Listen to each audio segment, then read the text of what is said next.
अगर ग्रामर के किसी भी सेक्शन में अगर तुमको किसी भी प्रकार का कोई प्रॉब्लम होता है, नरेशन है, वॉइस है, डिग्री है, आर्टिकल है, प्रीपोजिशन है, किसी भी चैप्टर में अगर तुमको कोई प्रॉब्लम होता है तो कमेंट करो, मुझे बताओ, मैं तुमको ऑनलाइन क्लास दूंगा जिसका तुम लोगों को किसी भी प्रकार का कोई भी फी नहीं देना होगा।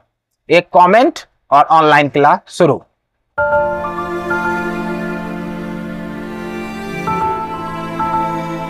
तो वॉइस बनाने के कुल 7 नियम हैं।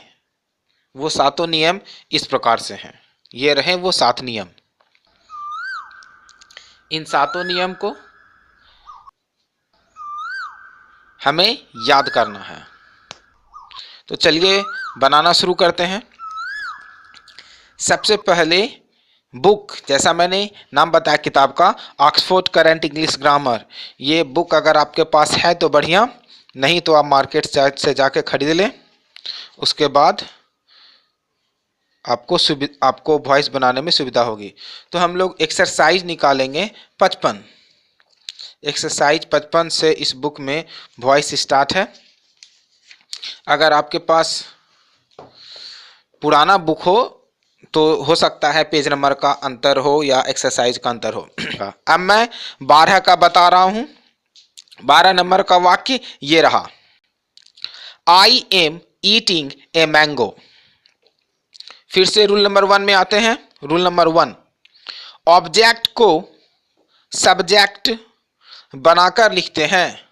ऑब्जेक्ट है ए मैंगो, ए मैंगो को सब्जेक्ट बनाना है, ये रहा ए मैंगो। रूल नंबर 2 में आते हैं। सब्जेक्ट के अनुसार इज एम आर का प्रयोग करते हैं। इस वाक्य में सब्जेक्ट के अनुसार इज लगा दिया, ये रहा इज।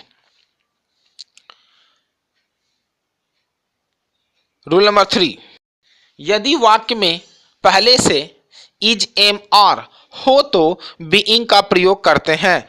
इस वाक्य में तो एम है तो हम लोगों को बीइंग का प्रयोग करना होगा, ये रहा बीइंग। रूल नंबर 4, यदि वाक्य में हैज या हैव हो तो हैज बीन या हैव बीन का प्रयोग करते हैं।